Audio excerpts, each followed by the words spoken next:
No ar, em todas as plataformas. Onda Talks, com Graziele Gerondi.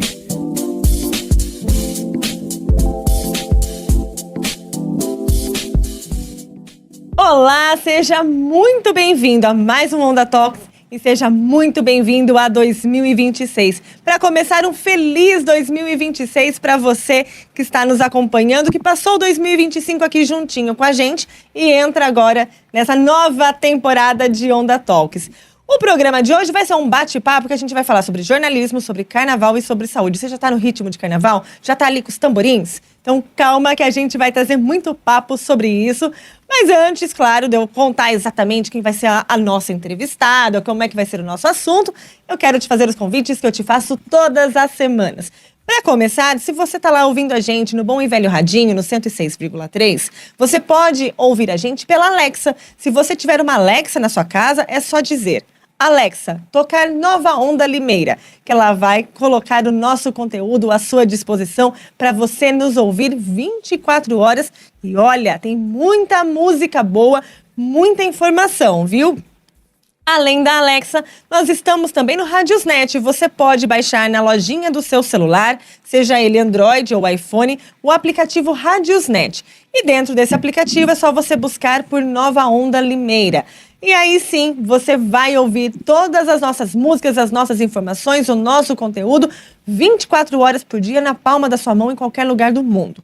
Além disso, eu te convido também a acessar o nosso site, novaondanews.com.br. Acesse o nosso site e fique por dentro de todos os nossos conteúdos. Lá você também pode conferir os episódios aqui do Onda Talks e se aprofundar um pouco mais, assistir novamente os episódios do nosso podcast do Onda Talks.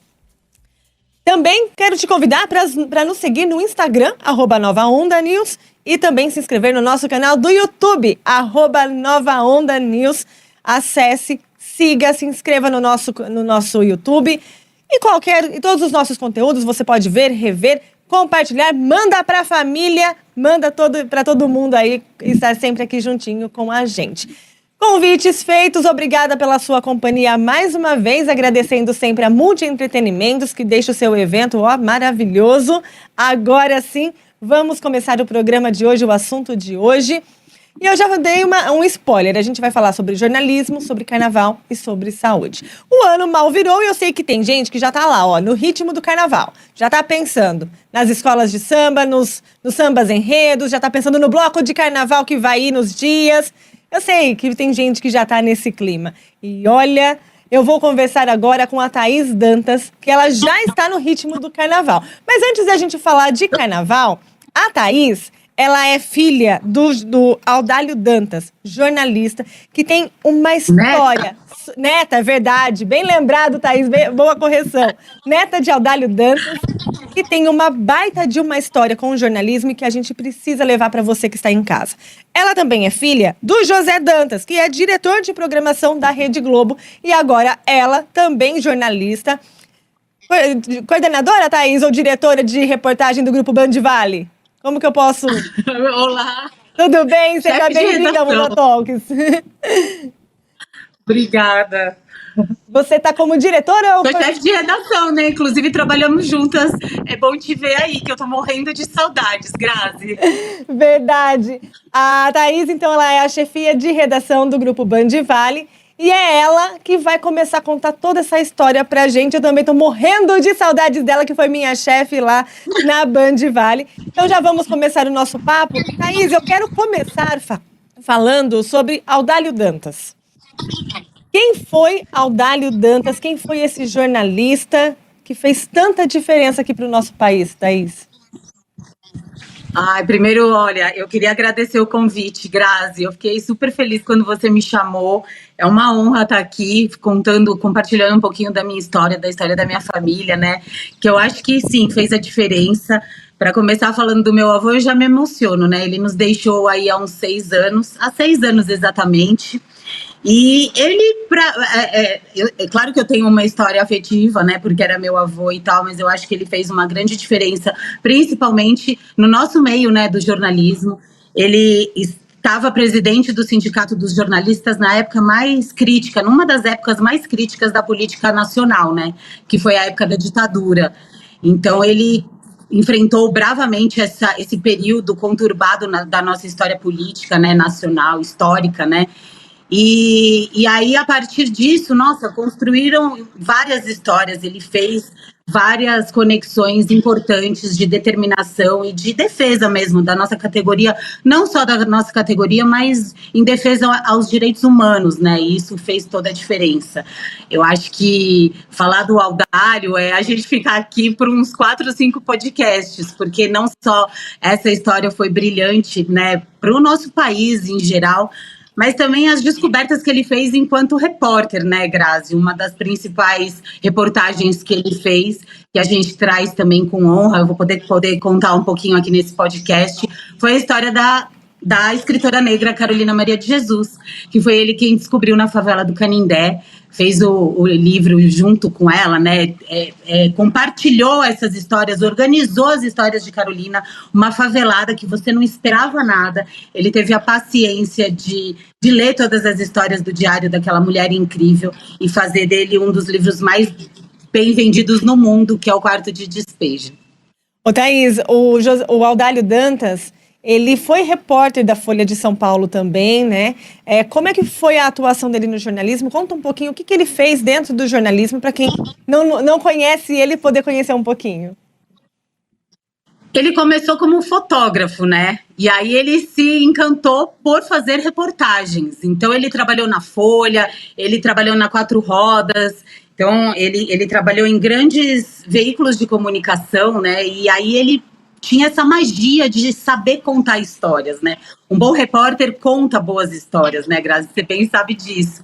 E eu acho que dentro daquela época, né, que ainda nem era tão fomentado a nossa profissão, ele descobriu essa magia de contar com detalhes, ir atrás mesmo daquilo que podia se tornar uma boa reportagem, né? Então, ele reuniu grandes contos, né, de reportagens que ele fez no decorrer dos anos, há uns 20 anos mais ou menos, com o livro Repórteres, né, que virou até referência em faculdades de jornalismo da nossa época, né, de outras gerações, que ele contava histórias reportagens da reportagem, porque tanta coisa acontece quando você tá... Eu nunca fui repórter, mas como eu trabalho com isso todos os dias, eu imagino, você vai fazer uma reportagem e dentro da reportagem, enquanto você está fazendo reportagem, você está percebendo outras coisas que estão acontecendo, né? Então, como ele tinha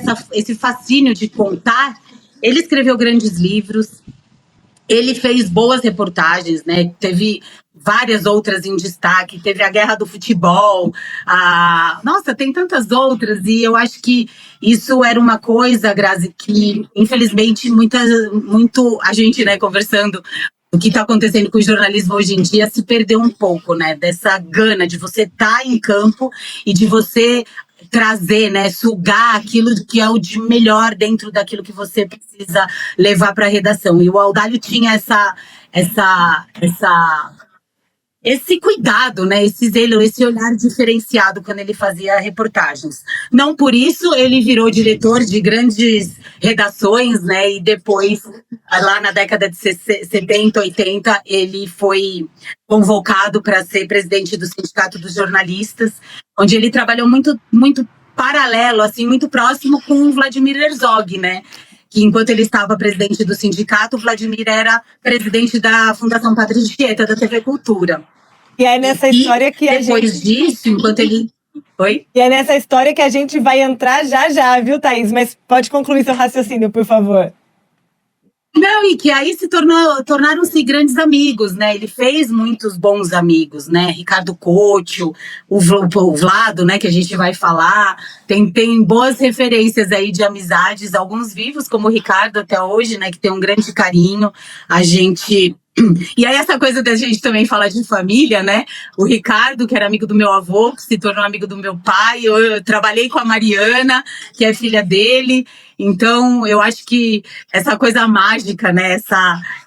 Esse negocinho que pega na gente no jornalismo traz uma história incrível e que eu trago, que levo, carrego também com muito orgulho da minha família. Ô, Thaís, então já vamos entrar na história de Vladimir Herzog. Ele foi um dos presos da ditadura, acabou morto em um dos porões da ditadura. E o seu avô teve uma grande importância para contar toda essa história. Inclusive, ele escreveu um livro para contar essa história, como é que foi a morte, inclusive, do Vlado nos porões da ditadura. Como é que foi a participação de Audálio Dantas nesse conjunto todo, em relação a direitos humanos, inclusive, nesse momento em que o Vlado foi assassinado nos porões da ditadura, Thaís?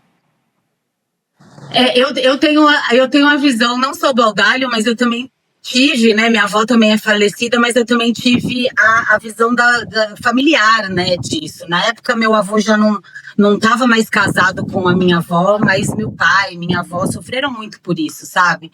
Ele precisava sair de casa, invadiram muitas vezes a casa do Audálio, né? Da minha avó e tudo mais. Então foi muito pesado, né? Eles partiram muito com violência, né, em cima dos jornalistas, né, e a TV Cultura, por ser uma fundação pública, ela também tinha essa perseguição, né, e o Audálio, enquanto presidente do Sindicato dos Jornalistas, precisa cuidar, né, preservar todas as redações, todos os jornalistas que estavam sendo perseguidos naquela ocasião. E ele estava fazendo um trabalho muito próximo ao Vladimir Herzog, né? Então, quando antes de anunciar a morte de Vlado, o Audálio já estava no doicode, né? Ele já sabia o que ia acontecer. E, infelizmente, não pôde fazer nada, porque era muito severa, né, a perseguição, violência essa questão em cima dos jornalistas, né? E a partir disso, o Audálio, com aquele olhar de tudo que ele estava vendo, percebendo, ele, anos depois, ele escreveu o livro As Duas Guerras de Vlado, que foi super homenageado, né? Ganhou grandes prêmios, como o Prêmio Jabuti, que eu tive a honra de estar com ele quando ele recebeu o prêmio.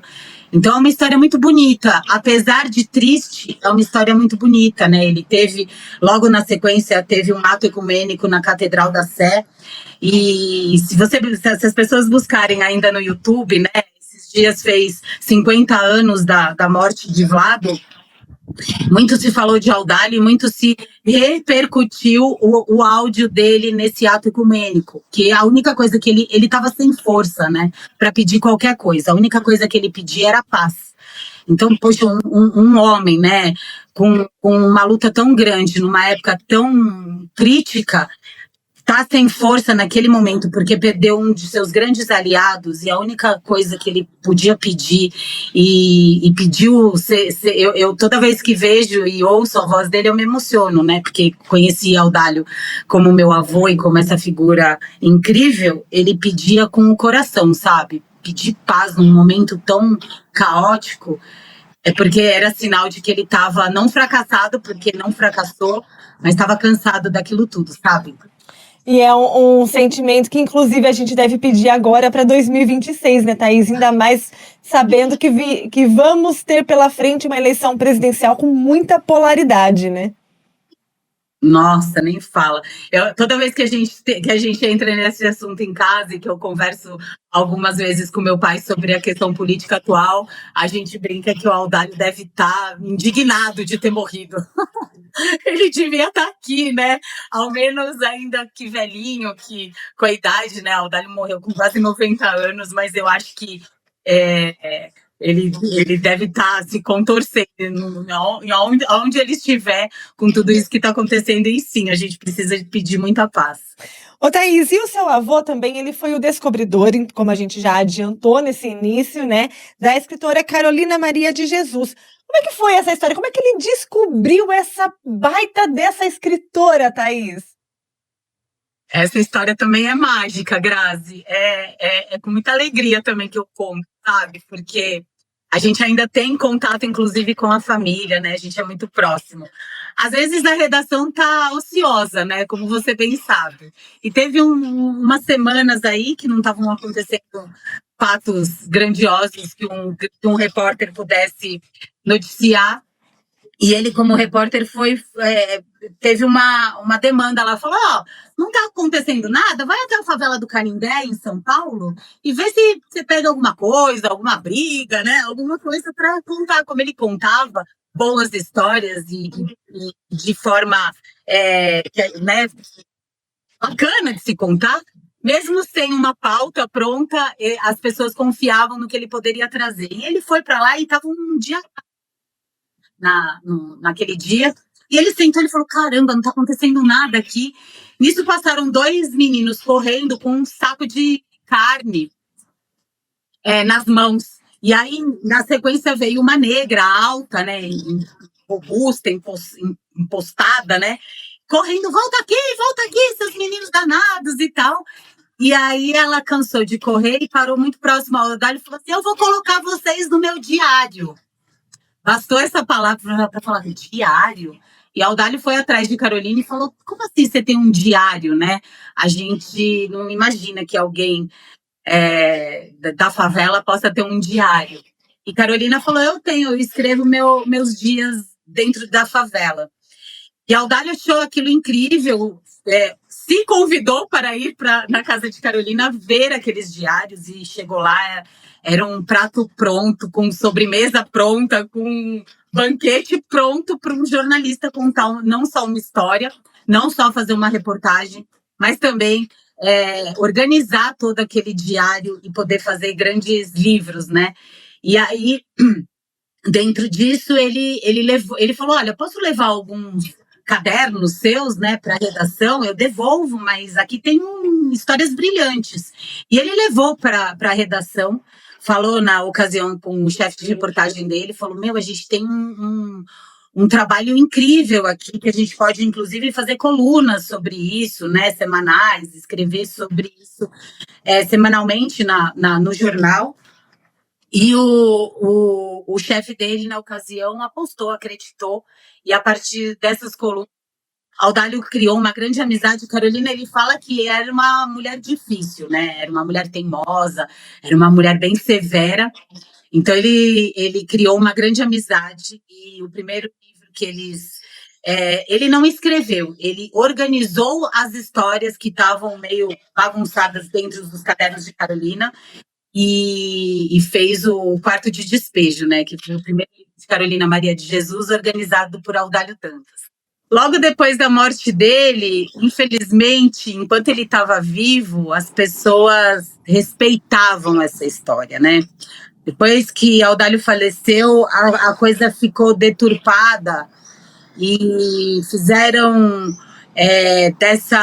dessa história mágica, né, de amizade, de cumplicidade entre Audálio e Carolina, algo que não foi muito legal, mas assim, para os bons entendedores, inclusive para a família de Carolina, veja, Audálio já tinha falecido, uma das escolas de samba de São Paulo fez homenagem a Carolina Maria de Jesus, e a Vera Eunice, que é uma das filhas de Carolina, me convidou meu pai para fazer parte desse enredo, contando a história de Carolina, porque a família sabe da importância de Audálio na história de Carolina, né? E alguns outros jornalistas, algumas pessoas que não tinham coragem de enfrentar a figura do Audálio, né, por tantas outras histórias, tentaram deturpar a história, mas história é história. A gente está aí, a gente vai falar de carnaval, mas novamente Carolina vai ser homenageada pela uma escola de samba, a Unidos da Tijuca, e aí o Audálio tá representado, vai ser representado, porque a história de verdade ninguém transforma, né, Grazi? Ninguém modifica. Então, foi uma parceria incrível, que eu também tenho muito orgulho de falar dessa história entre Audálio e Carolina. Ô, Thaís, e aí a gente já deu um panorama do Audálio Dantas, vamos agora mudar a geração, vamos para José Dantas. Qual foi a participação do seu pai na comunicação, Thaís? Meu pai, ele trabalhou 30 anos dentro da TV Globo, né? Assim, a gente que trabalha nesse meio, e principalmente quem é apaixonado pela televisão, não tem como a gente ignorar, né? Nós somos de um outro veículo, mas também respeitamos muito o trabalho da TV Globo, né? Que é uma potência, né? Na comunicação. E ele começou muito novinho lá, estagiário, acho que em 76. Começou estagiário num programa chamado Moacir Show, que era um programa do Moacir Franco, e pegou ficou, né?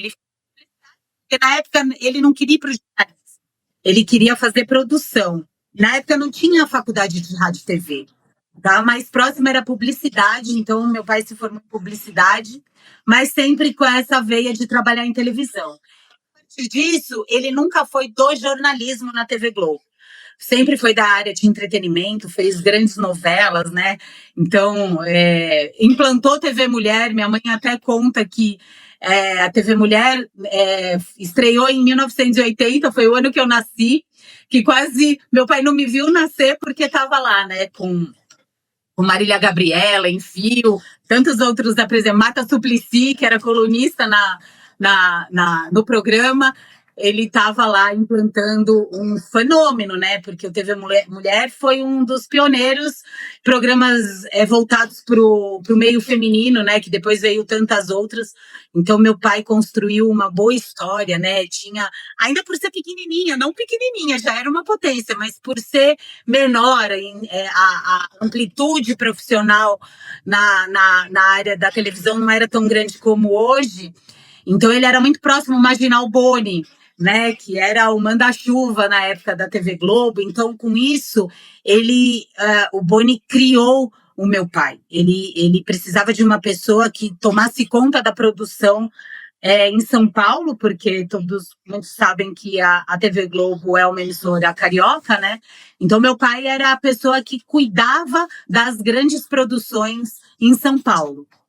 Então, todos os eventos especiais, como o Carnaval, que daqui a pouco a gente vai falar dessa minha paixão, começou porque meu pai fazia as transmissões dos desfiles na época da Tiradentes, ainda nem existia o Sambódromo do AMB, fazia o programa TV Mulher, todos os outros que eram feitos aqui em São Paulo. E as novelas, né? Tinham núcleos de novelas que eram feitos aqui, e quem cuidava com muito cuidado e muito profissionalismo era o meu pai. Ele tem boas histórias, Grazi, que eu acho que um dia ele até é motivo de entrevista, sabe? Grandes programas, ele implantou Você Decide, Sai de Baixo. Nossa, é uma história também bem bacana. E terminando assim um pouco a história com o meu pai, né? Eu sempre acompanhei meio do ladinho, mas o meu pai é uma pessoa diferente de mim, é um pouco mais tímida, um pouco mais na dele, né? E eu estava sempre perto, porque às vezes precisava ir, me encantava, porque ele fazia o Balão Mágico, que era um programa infantil e que eu gostava pra caramba de ler as cartinhas, ficava lá naquele estúdio abrindo cartinhas, né? Era muito, muito gostoso. E quando eu decidi fazer televisão, rádio e TV, meu pai me falou a seguinte frase. Ele falou: você não pensa que você vai ser uma bozó.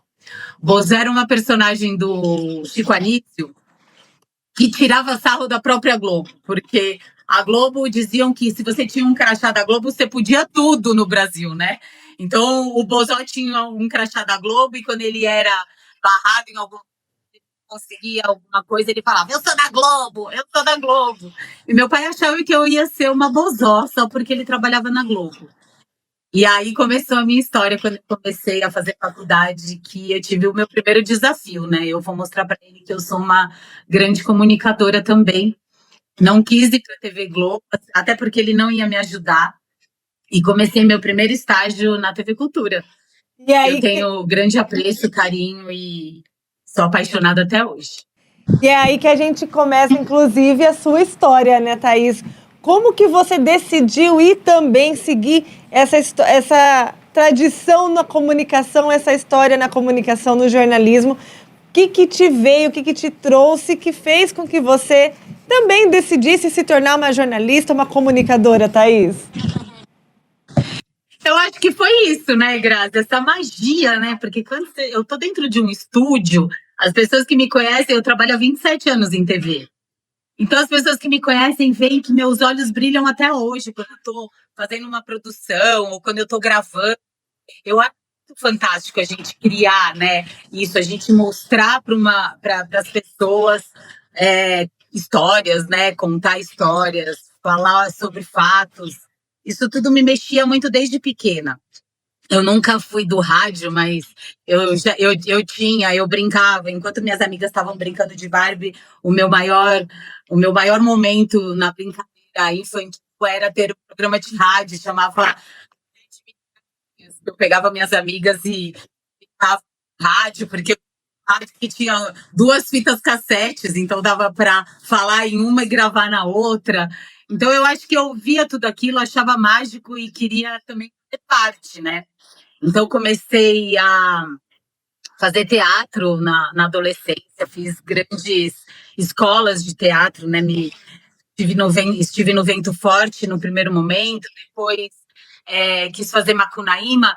Eu tinha uma ideia do que eu queria para a televisão, mas eu não sabia ainda o porquê que eu estava envolvendo com aquilo tudo. Na verdade, a minha primeira vontade era ser diretora de novela. Então, eu fazia teatro não para atuar, porque eu nunca quis ser atriz, nunca quis nem ser repórter, né? Nunca quis aparecer na frente das telas. Eu queria mesmo fazer as coisas por trás, porque eu achava tudo muito fantástico. Então, eu fazia teatro não para me tornar uma atriz, mas para poder saber conversar e falar com as pessoas que eu queria dirigir. Então, eu tinha essa audácia aos 16, 17 anos e fui construindo isso, pedindo as coisas para os meus pais, que puderam me proporcionar algumas delas, né? Então, fiz teatro, fiz grandes faculdades em São Paulo, né? Me formei em boas faculdades e fui fazendo cursos. Então, fui fazer curso de cinegrafista, curso de editora, curso de iluminação, tudo que me aparecia na frente eu queria fazer, mas não para ser aquilo, né? Para ter a ideia e poder me tornar uma diretora de TV. E fui galgando o meu espaço na TV Cultura, no jornalismo, né, que não era muito a área, e quando teve uma oportunidade de eu ir para a área de entretenimento mesmo, que eu achava que era que eu queria, eu fui morar no Rio. Imagina, com 23 anos, estava dentro do Projac. Quantas pessoas, né, dentro do nosso meio, não gostaria de ter essa oportunidade. E tenho muito orgulho de dizer que fui sem as pessoas saberem que eu era filha do Dantas. Meu pai trabalhava ainda na TV Globo, mas eu fui sozinha. Eu descobri quem era o chefe de RH do Projac, que chamava, né? Não sei nem se ele está vivo, deve estar, porque tem a idade do meu pai, Marcelo Rosa. E a partir disso comecei a construir outras histórias minhas dentro da comunicação. Tive a experiência de fazer uma novela com pessoas fantásticas, com inclusive o meu autor preferido, que é João Emanuel, e fiz Da Cor do Pecado. E aí, com a única mulher diretora de núcleo da TV Globo naquele momento, que era a Denise Sarraceni. Então, nossa, Grazi, eu tava num êxtase 200%, sabe? Eu tava no lugar certo, com as pessoas certas, né? O João Emanuel, um escritor incrível, e a Denise, uma potência aí na direção, né? Mas aí já são outras histórias, e a partir disso não deu certo. Eu vi que era um mundo bem diferente do meu. Eu sou muito apegada à minha profissão, como você bem sabe, muitas pessoas sabem, mas também sou muito apegada à família, sou muito apegada aos amigos. E aí falei, não consigo ficar sozinha nessa selva aqui da dramaturgia. Eu vou voltar para São Paulo e vou fazer um outro caminho.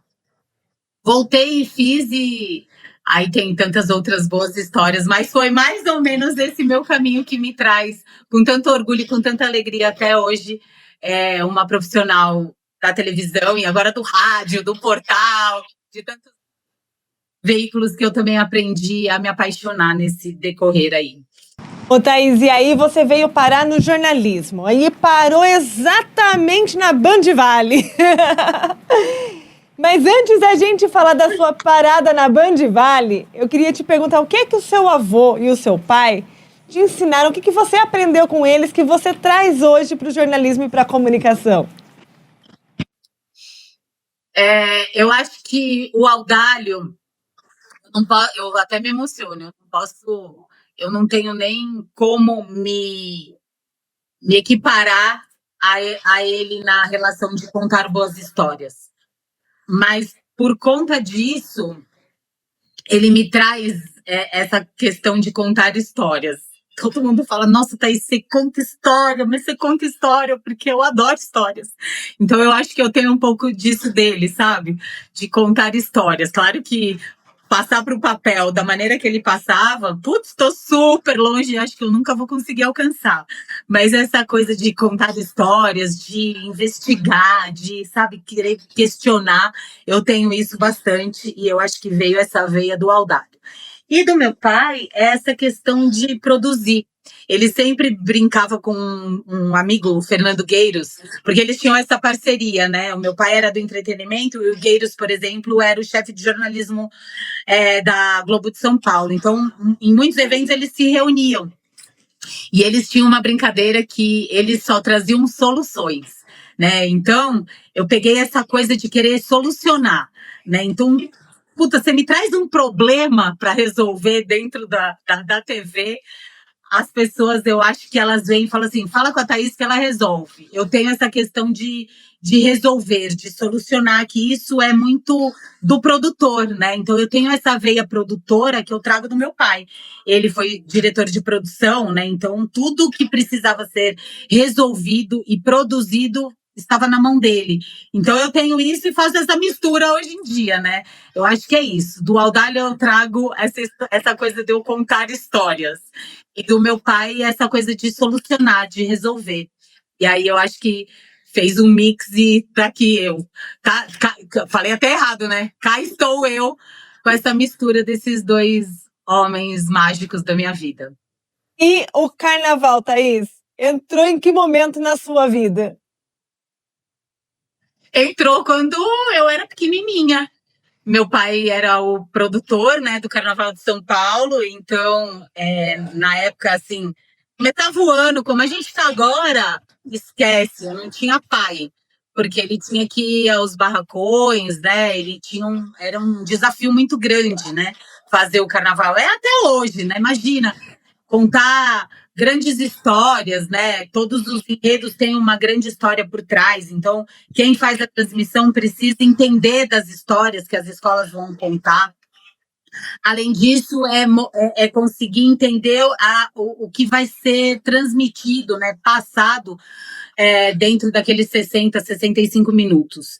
E aí eu ia em algumas escolas de samba com ele, e é tudo muito colorido, né? Tem muitas pessoas envolvidas, e eu via desde pequena uma mágica, né? Porque as pessoas estavam lá entregues a uma festa. Meu, é muito louco, porque você se entrega pela sua família, você se entrega pelo seu trabalho, você faz grandes entregas, né, por aquilo que te traz algum retorno emocional, financeiro, mas só por brincar, né? Para mim, aquilo lá era uma brincadeira, e eu vi que não, aquilo, vidas estavam dentro daquela mágica, né? Famílias estavam envolvidas dentro. E aí eu fui me apaixonando, a ponto de não querer sair mais, sabe? Então eu ia em todos os ensaios, escolhi uma escola para torcer, né? Meu pai sempre falava, não, a gente não pode ter partido, mas não tinha como, eu sou mais emoção, então eu escolhi uma escola de samba para torcer desde adolescente, né? E quando profissionalmente o carnaval apareceu, quando a TV Cultura, que eu trabalhava, fez uma parceria com a Globo. A TV Globo tinha os direitos de transmissão do carnaval do grupo especial e do grupo de acesso. Mas ela não fazia nada com o grupo de acesso. E aí, poxa, as escolas também eram boas, né? Elas só não estavam sendo transmitidas por uma questão de disputa entre eles. Mas elas eram boas também, né? E aí a TV Globo fez uma parceria com a Cultura, eu era do jornalismo e fui peituda. Na época, o diretor de jornalismo era o Coelho, né, o Marco Antônio Coelho.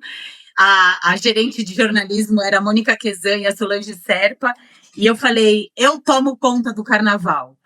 E aí falaram, como assim? Eu tinha uma noção do que era fazer a produção, porque eu participava como filha das histórias do meu pai, mas eu não tinha noção da complexidade e fui lá e fui audaciosa em falar, eu faço essa... Eles me entregaram a produção do carnaval. Foi em 2004. E era um desafio também, porque era, era uma data expressiva do aniversário, 450 anos, não lembro, Grazi, alguns 50 aí que estava sendo comemorada a cidade de São Paulo. Então, todos os enredos falavam sobre São Paulo, né? E aí era mais um desafio de contar todas as histórias e tal. E eu falei, não, eu vou dar conta. E dei conta. E aí, todas as parcerias que a TV Cultura fazia com a Globo, eu estava lá, eu envolvida. 5 anos depois, eu voltei para a Globo, de São Paulo, no Video Show, que era uma paixão também, né? Muitas pessoas que devem estar nos ouvindo e assistindo lembram desse programa incrível, que era da TV Globo, infelizmente saiu da grade. E aí, quando veio a época do carnaval, eu fui chamada, porque eu já tinha experiência, né? E fiz alguns bons desfiles e transmissões pela TV Globo também. E aí, agora, você que faz parte do Grupo Bandeirantes, chefia de redação do Grupo Band Vale, apaixonada por carnaval. Então, quer dizer, então, que a senhora conseguiu colocar o carnaval na TV Band, Thaís? Esse ano teremos carnaval na Band, Thaís? O que é isso? De São Paulo, sim. Eu tenho muito orgulho de contar isso, né? A Band, ela é referência, né? No Band Folia, um projeto tão bacana que está se espalhando, né? Começou lá em Salvador, né? Agora tem Recife, agora tem o Paraná, tem outras redes tantas da Band que faz o carnaval e o projeto Band Folia grandioso, né? Há 2 anos a gente transmite também a série Ouro do Carnaval do Rio de Janeiro e faltava São Paulo. E a Gisele Stefano, que era a nossa diretora executiva aqui na Band Vale, o ano passado ela foi ser superintendente nacional do Grupo Bandeirantes, né? E também cuidar da parte comercial do grupo lá em São Paulo. E eu falei, Gi, vamos trazer o Carnaval de São Paulo. E ela, tá louca, o nosso Band Folia já tá grande, não vamos trazer nada. E eu fui uma das pessoas que enchi o saco lá. Levei um dos diretores, né, da Liga das Escolas de Samba de São Paulo para apresentar o projeto, mostrar a potência que é, né, com números mesmo, né, assim, o quanto que o carnaval, o quanto se investe no Carnaval de São Paulo, né, o quanto que ele é mágico e fomenta tantas grandes outras coisas, não só para a cultura, mas também para uma transmissão, né? A gente começou a ver também os números da TV Globo ao ver, né, que ela não larga o osso há tantos anos. E o grupo Bandeirantes entendeu que ia ser bom para a gente, né? E aí, nossa, Grazi, quando a gente assinou, o seu Johnny firmou mesmo a parceria entre a Liga das Escolas de Samba e o Grupo Bandeirantes, e ele falou, não quero por 1 ano, quero por 3. Nossa, eu queria... É que eu não podia, né? Eu tava com toda a direção lá, mas eu queria gritar, pular na mesa, sabe? Porque eu falei, caraca, vamos ter o Carnaval de São Paulo na Bandeirantes por, no mínimo, 3 anos, e a gente vai fazer desse evento o melhor que a gente puder, eu tenho certeza, vai ser uma grande transmissão, não só como a gente faz em Salvador, no Rio de Janeiro, em tantos outros estados, mas São Paulo também vai chegando esse ano. E aí, temos essa novidade de carnaval sendo transmitido na Band nesse ano, Carnaval de São Paulo, né? Porque o Band Folia já é clássico, todo mundo já conhece Band Folia. E aí, você que também é uma apaixonada por carnaval, decidiu que queria desfilar. Não estava contente apenas em colocar o carnaval na TV, você falou, eu vou desfilar. E aí, qual foi esse projeto no ritmo delas que você decidiu fazer com o objetivo de que eu já vou adiantar para o nosso público de desfilar em 8 escolas de samba? Num único dia, né, Thaís? Numa única noite. Eu não decidi desfilar. Eu vou contar uma história rapidinho, foi por isso que apareceu o meu projeto, a Paola, que é uma das diretoras lá de São Paulo, e ela que dirige, né, parte das transmissões do Band Folia.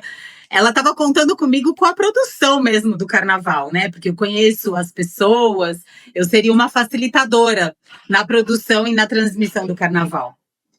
O fato é que eu tenho uma escola do coração, eu sou palmeirense e sou da Mancha. E aí, a Mancha tá no grupo de acesso, que vai ser transmitida pela Band. E desde lá, de 2009, quando eu fiz o primeiro carnaval pela Globo, tinha essa coisa de falar que eu protegia a Mancha. E eu falava, gente, eu não tenho como proteger. Primeiro que, assim, se houvesse alguma proteção, a proteção seria pelas notas. E uma emissora de televisão não tem nem acesso aos jurados, a nada. Então, se eu fosse proteger, que eu protegesse na pontuação da Mancha, né? Não na transmissão. A transmissão, imagina, eu nunca fui a diretora, né? Então, não tinha como proteger. Tudo lá, assim como na Band, no grupo, na série Ouro do Rio de Janeiro, a gente faz para uma, a gente faz para todas, né? E a gente vai seguir com isso. E numa das brincadeiras com os presidentes das escolas do grupo de acesso, falaram aí, agora a Thaís vai proteger a Mancha na Band. E eu falei, gente, com essa história de novo. E um deles, nessa ocasião, falou, mas você desfilaria no Camisa 12, que é uma escola oriunda também de torcida organizada do Corinthians. E eu falei, eu desfilaria, porque eu sou do samba, eu gosto do carnaval, né, de escola de samba, né, eu defendo muito isso, muita gente sabe disso. E aí ele falou, você desfilaria no Camisa 12? Que é de outro time até, né? Eu falei, desfilaria. E na Independente, que é do São Paulo, eu falei, eu desfilaria também. Aí um deles falou, então desfile em todas. Eu falei, eu desfilo em todas.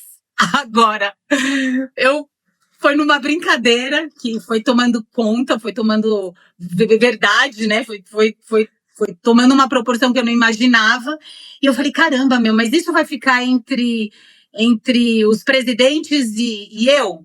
A gente tem que transformar isso. Porque como que eu vou desfilar? Eu tô acima do peso, eu não me alimento bem. Eu não tenho fôlego, né? Eu não sei sambar. Todo mundo que me conhece fala, a Thaís começa sambando, depois ela pula, porque eu fico num estágio tão de euforia que eu começo a pular. E aí eu falei, bom, a partir disso eu vou ter que me preparar, porque não é fácil. Numa escola, assim, você fala, são 520 metros, né, de desfile. Mas não, existe a emoção. Eu acho que é muito mais o emocional que te abala do que o próprio físico, né? E aí eu falei, não, eu preciso cuidar do meu físico e me preparar emocionalmente, porque eu me envolvo com as escolas, eu me envolvo com as histórias. E a partir disso eu falei, não, eu preciso mostrar isso para as pessoas e até virar um case, né? Eu com 45 anos, tendo quilos a mais, assim, hoje eu estou assim, Grazi, mas você bem sabe que há um ano, você que me conhece há mais tempo, eu pesava 27 quilos a mais.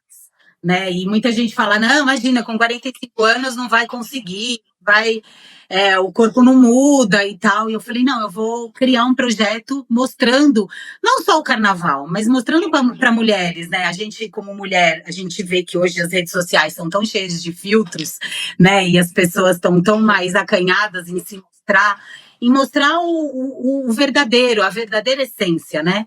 Que eu falei, eu vou criar um projeto e vou mostrar isso em paralelo com o desafio de desfilar nas 8 escolas de samba. E criei-o no ritmo delas. que tá sendo um presente para mim começou no final do ano passado, né? E aí o Marcel, que é o nosso diretor executivo da Band Vale hoje, abraçou o projeto. Eu falei, poxa, mas aí não pode ficar só para Band Vale, eu tenho que aparecer no Nacional, porque as pessoas precisam saber, né? Eu preciso mostrar e propagar essa história. Fui para a Band de São Paulo, o jornalismo lá me acolheu também.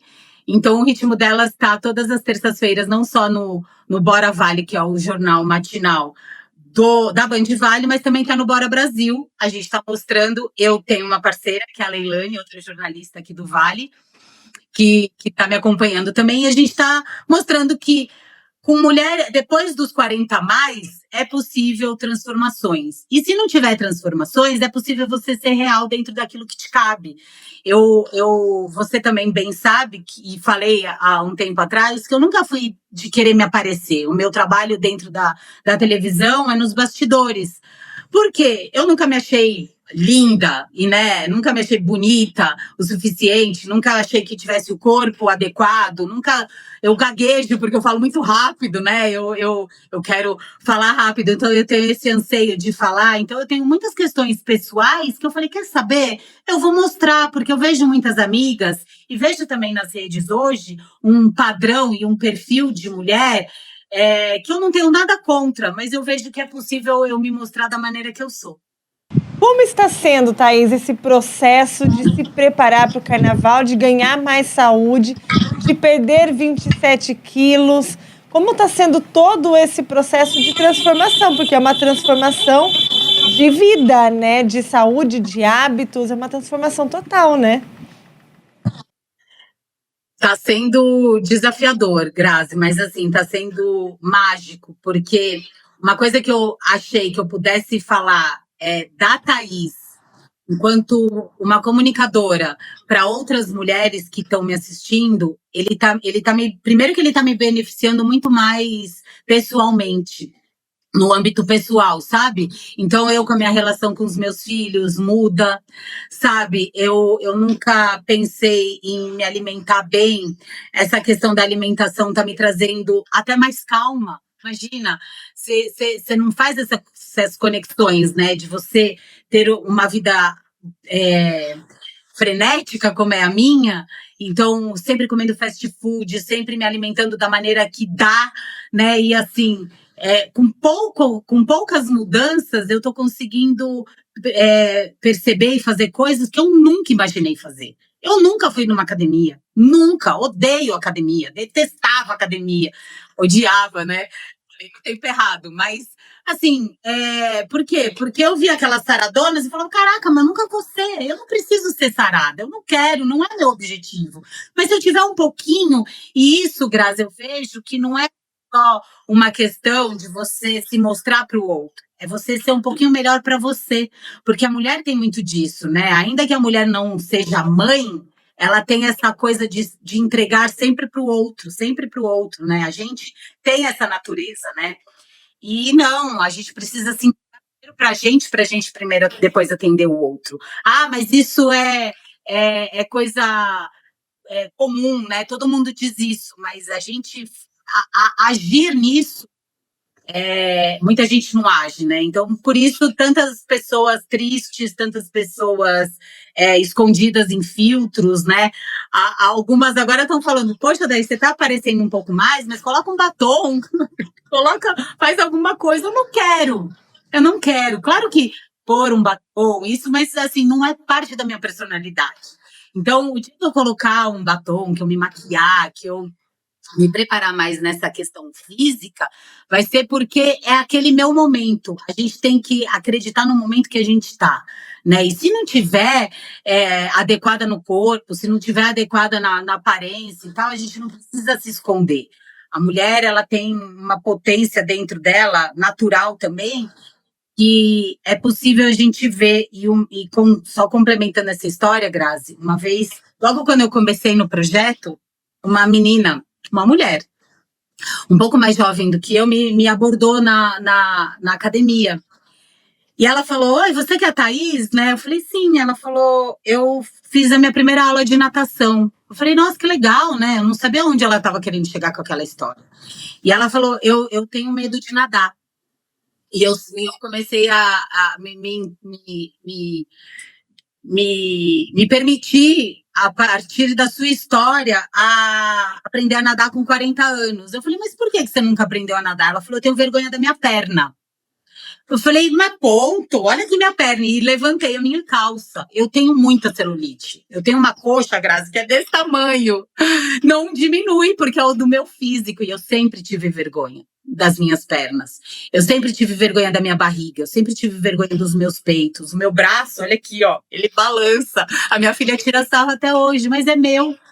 Entende? Então, assim, quem tiver comigo, se eu tiver bem, e se aquilo lá não for uma vergonha para mim, e eu não tá nem aí, porque assim, meus filhos, minha filha, eu sempre brinco, né? A minha filha, ela acha que eu sou a mulher mais linda do mundo.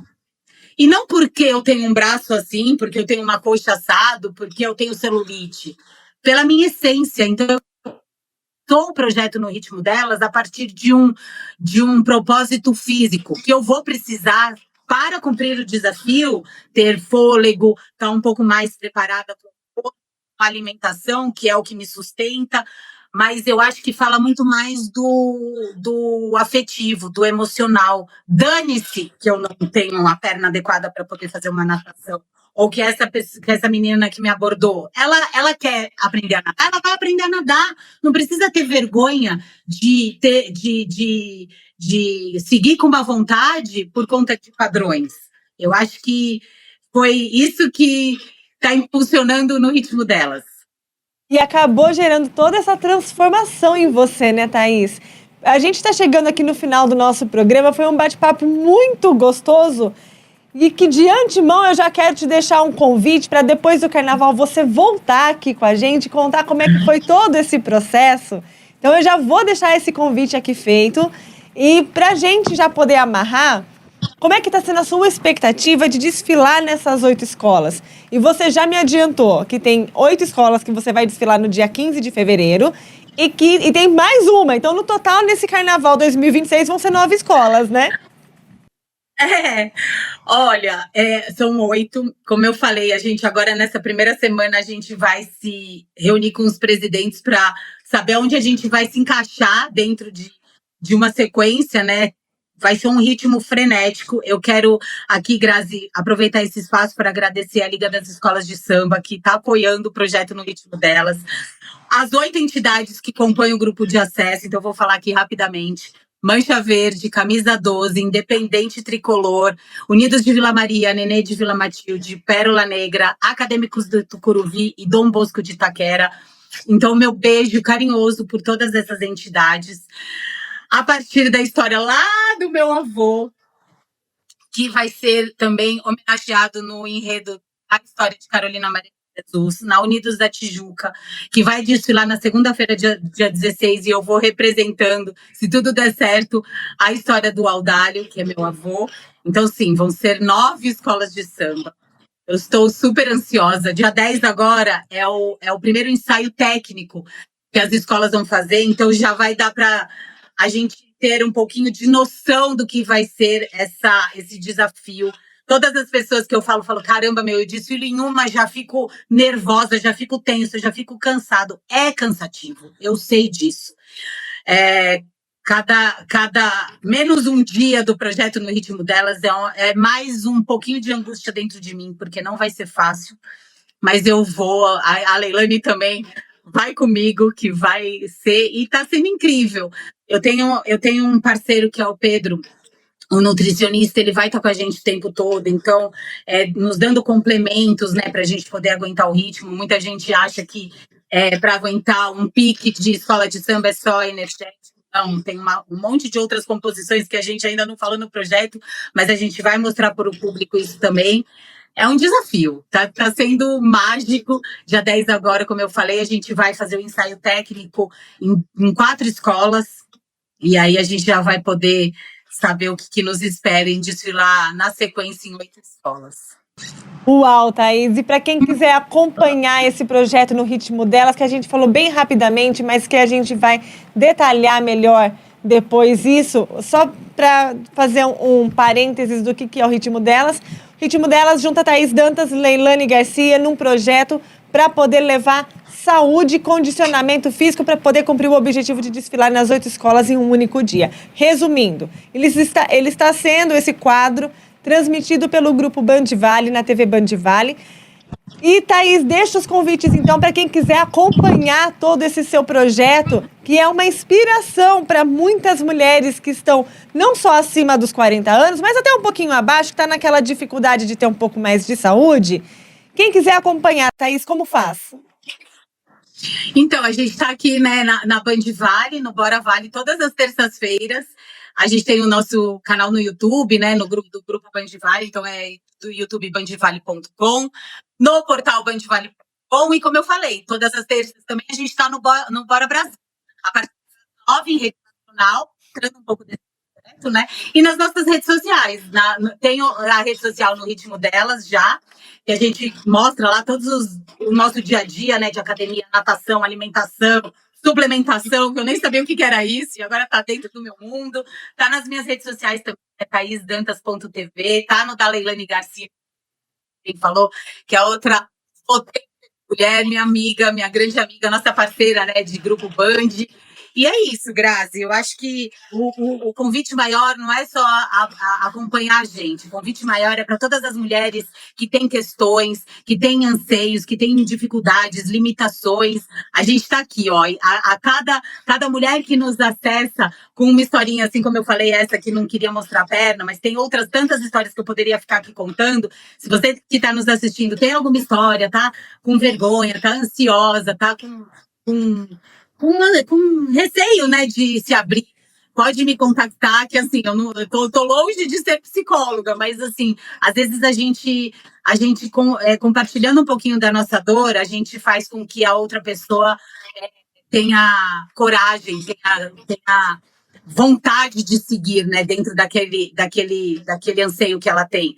Então, eu acho que o projeto, eu quero que ele não termine no carnaval, que ele comece uma outra etapa depois do carnaval, porque a gente falar de saúde, a gente falar de bem-estar, a gente falar de propósitos, a gente falar de relacionamentos, que eu também tenho tantas outras questões, e muitas mulheres eu sei que têm, dentro do universo que a gente vive, Grazi, se a gente conseguir unir forças e contar um pouquinho, né, já que a gente tem esses canais, tantos com as nossas redes sociais, a gente é possível. E te convido também, viu, Ana Graziele, em fazer parte, em participar com a gente. Eu sei que você faz uma conexão com pessoas muito fácil também, pelo seu jeito agitadinho de ser. Então, se você puder estar dentro dessa rede, a gente poder fazer essa conexão, Vale do Paraíba e Campinas, Limeira, tá super dentro. Você é uma pessoa também fantástica, admirável, de vida incrível, que só me dá orgulho em ter feito uma parceria com você, não só profissional, mas também de amizade. Com certeza, Thaís, eu tô junto com você e olha, eu vou te contar uma fofoca aqui para todo mundo nos acompanhar. Eu também estou nessa busca por emagrecer, gente, já faz 2 anos. Aí nas férias eu passei para 64 quilos. Tá uma loucura para diminuir esses quilos. Uma briga com a balança eterna que nós mulheres temos. E tô junto com você no Ritmo Delas, aqui do meu jeitinho, meio devagar. Não para desfilar em carnaval, que eu não tenho todo esse pique para desfilar, não. Mas a gente vai te acompanhar e levar essas histórias, essas inspirações para todas as mulheres que também estão passando por todas essas fases.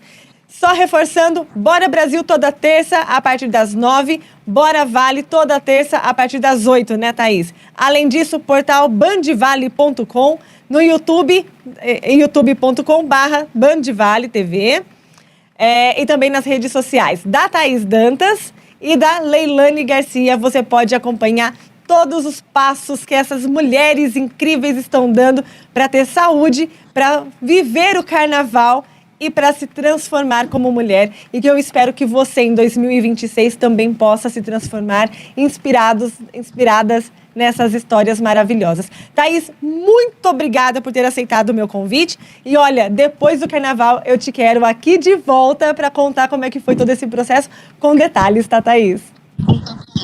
Pode contar. E dá para ir pessoalmente? Dá, deve vir. Eu vou pessoalmente. Aqui. Combinado. Pode marcar que tá super aceito o convite. Eu agradeço o convite de hoje, Grazi, muito obrigada. Quando você me chamou, eu falei, nossa, ela presta atenção, são esses cuidados que a gente precisa ter um com o outro. E eu não esperava, fiquei super feliz, não tinha como não atender. E claro, você pode contar comigo também, Grazi, um ano incrível para você, para o Cleiton. Eu adoro vocês, obrigada. Torço pelo projeto, vi que ganhou prêmio, ganhamos concurso aí, não foi? Ganhamos o prêmio FEAC de jornalismo, um podcast que a gente fez contando a história da transformação de mulheres pela costura. Foi esse nosso prêmio de 2025. Então, você que costura, eu acompanho aqui de longe. Vocês estão no meu coração, obrigada, viu? E tá aceito o convite de depois contar essa história e a gente vai pessoalmente. Posso levar a Leilane? Pode, deve, traga. Então, pronto. A gente vai rir bastante e acompanha a gente, Grazi.